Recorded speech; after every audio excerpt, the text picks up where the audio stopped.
Corky und Zigzu. Which one's Ziggs? Jesus Christ. Ziggs? Ziggs? Ziggs! The fucking bombardier. Alright, let's go. Just hope the audience doesn't mind how bad I am. Yeah, I can play a game. Yeah, we'll play a game when you're back, for sure. Alright, let's go. Welcome, ladies and gentlemen. Ziggs your boy? Yeah, fuck that guy. Bringing you another episode of Lore League of Legends to you. Let's go. We decided to stick to the Yordles until we can cover all of them. Joke's on We've me. only 4 remaining. Lulu, Vhagar, Corky and Ziggs. In this particular episode we'll focus on the latter ones, connected by their love for explosions. Corky, the daring bombardier, and Ziggs, the hexplosive expert. Enjoy. Heimerdinger's decision to leave the Vandal City and head to Piltover, the City of Progress, When do you want to play approximately? In like an hour? was not a popular one. It was not easy for himself either. He had to abandon everything he had and look for a new way of life on the unknown lands. Surprisingly, he'd been warmly welcomed by the people of Piltover and has made his home in the city. He quickly embraced science not only as a profession, but as a way of life as well. This is Corky, right? Yeah. Quickly, Heimerdinger, together with his Yordle team, have made several contributions to the known field of techmetallurgy. Scientists at Piltover have been amazed by the potential hidden within those small people, and agreed that every Yordle willing to move to the city. I swear I didn't realize that Corky was a Yordle until like I started watching the series. I didn't even think of how small he is because he's sitting in his stupid ass plane. I thought he was just a midget. Progress would be more than welcome, and many citizens of Vandal City have accepted the offer. Corky was one of those Yordles. He had no bigger goal in coming to the city, but he soon found himself in the role of a test pilot for many vehicles that the Yordle Academy had been constructing. He did not fear driving not all hairy sorts of as weird well. constructions. He was in fact rather excited by the concept. As far as we can tell. What earned him the most fame was test piloting the original design of the Roth copter, the reconnaissance copter that he still uses to this. Bro, tell me they didn't say Rufflecopter. Tell me he didn't call it the Rufflecopter. He was in fact rather excited by the concept. What earned him the most fame was test piloting the original design of the Roth copter, the Close reconnaissance enough. copter that he still uses to this day. Rough In copter. a slightly modified ROF. version. Upon his recommendations, the Rolf copters had become a backbone of the Vandal City Or is Expeditionary it Rolf? Force, and Corky himself was sent to serve in the forces due to his unmatched experience with using the machine. Yeah, let's go. He'd been given his own squadron, the Scheming Yip Snakes. Their job was to survey the landscape of Valoran and report anything unusual. They were not, however, defenseless. The arsenal of an average copter allowed the Yip Snakes to be a deadly force up in the skies of Valoran. They were renowned for staying cool under enemy fire and many exhibitions of bravery at the edge of madness. On a battlefield, they always seem suicidal, and yet time after time they're successful with every stunt they try Well, they failed at being suicidal because they don't fucking die. to perform. In game, he dies a lot though. Like, I haven't met a decent Corky in forever. I'm not sure if Corky is supposed to counter Kassadin, but like, I'm pretty sure I haven't met a good Corky. I've seen like some big damage Corkys in the game, like when they go full AP and shit, but still not that hard to kill. Especially as Kassadin. Corky, just like the rest of his squadron, thrives on danger. There's no mission that the Screaming Yip Snakes will refuse. Reconnaissance behind enemy lines, not a problem. Gathering intelligence in the middle of enemy territory, consider it done. Delivering messages through a hot zone, piece of cake.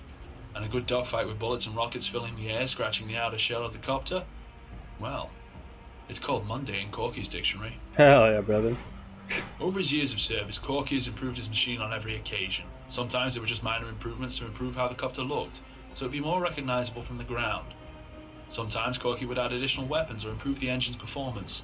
His machine was one of its kind, and he would never change it for anything else. He poured his heart into this copter, and it was now like a close friend. With the creation of the League, however, open hostilities have ceased as part of the agreement. With them gone, there was no need to maintain a full squadron of reconnaissance pilots. It was not a cheap unit, and in the current times of peace it would be useless. There were no enemy lines anymore, there was no enemy territory to be surveyed. The Screaming Yip Snakes had been dissolved. Some of them sent into other branches of the Vandal City military. Others were sent for retirement. Corky was forced into retirement, and it was the worst thing that could happen to him. There was no reason to get up from bed every morning. He had no purpose in life anymore. He tried a different path. Sightseeing flights, stunt flying, or canyon running. It was good, but it's not as exciting as any day with the Yip Snakes. He missed the sound of explosions, refreshing smell of the gunpowder. He needed it, and it was almost like an addiction to the adrenaline of the fight. Okay. He became a war addict. Got it. Understandable, I guess. This guy just fucking went ham. It's like, alright, Nick. Oh, sorry.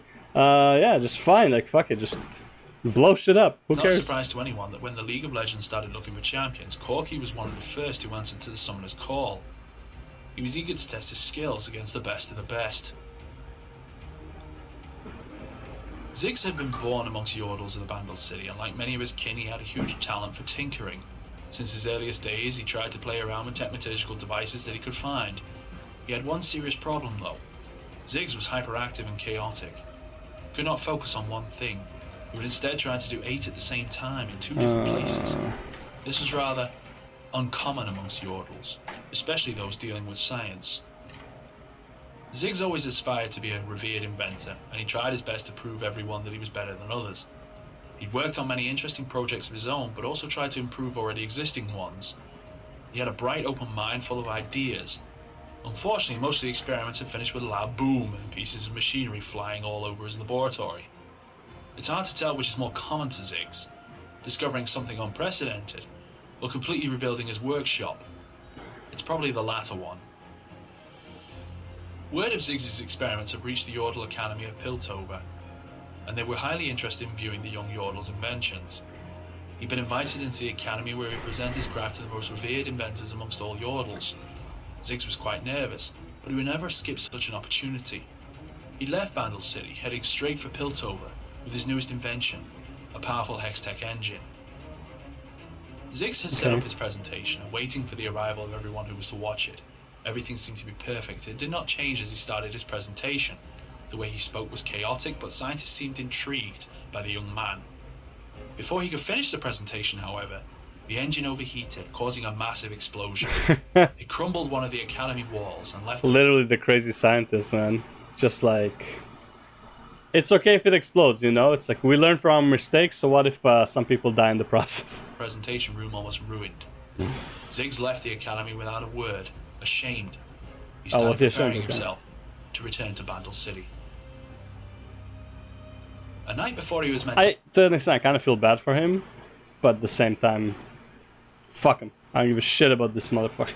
To leave, however, a group of piece of snuck into shit the champion. academy and kidnapped many of the professors, disappearing without trace. I hate how fast he can push lanes and how fast he destroys turrets. I don't think anyone destroys turrets as fast as this guy because of, I guess it's his passive or some shit, but holy fuck, it's annoying. Looks like they found some easy way in. At first, the military could barely follow the kidnappers' trail, but it was not entirely lost. They managed to finally track the Zornites, but weapons they were equipped with could not do no harm to the walls of the old Zornite prison. They would have to perform an all-out assault on the city to free their scientists. Okay. Ziggs spent all the time in Piltover. Since he heard of the kidnapping, he was determined to help his Yordle brothers. He felt guilty and they're like, bro, you're gonna do more harm than good. The whole situation. He started working on a new experiment when a thought came to him. What if he could harness his gift of making everything around him explode? What if he was meant to make something which was meant to explode? That surely had to work, right? And it did in fact work. Soon after, Ziggs had created his first line of powerful bombs that he dubbed Hexplosives. To test them in a real situation, he traveled to the prison of Zorn and snuck into its compound. He picked the largest bomb he had and tossed it at the fortified wall, watching in awe as it collapsed. He could not waste any time though. Ziggs rushed for the cell where the Yordle scientists had been held and blew the doors open, leading the professors of the Yordle Academy to the safety of Piltover. The humbled professors had recognized Ziggs with a place at the academy and a title created especially for him, the Dean of Demolitions. He was, however, suggesting that perhaps the League of Legends and its fields of justice would be a better testing ground for Hexplosives than any place close to Piltover. Probably.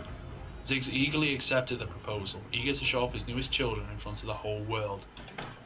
Honestly, this is one of the only, as much as I hate Ziggs, this is one of the better reasons for somebody to join the Institute of War out of most of the champions. Right? I'm seeking revenge, but like, I'll just wait around. Like, bro, that's not how it works, okay? Like, that's, you know, but this guy's like, yo, it's an experimental ground. You can blow people and shit up. Good times, right? Imagine you can go into like you invent something and you can go into AR and test it out in the AR where it has like real physics and shit like that. It's like, bro, that would be fucking cool. But yeah. Alright, that's Corky and Ziggs. Moving on to the next one.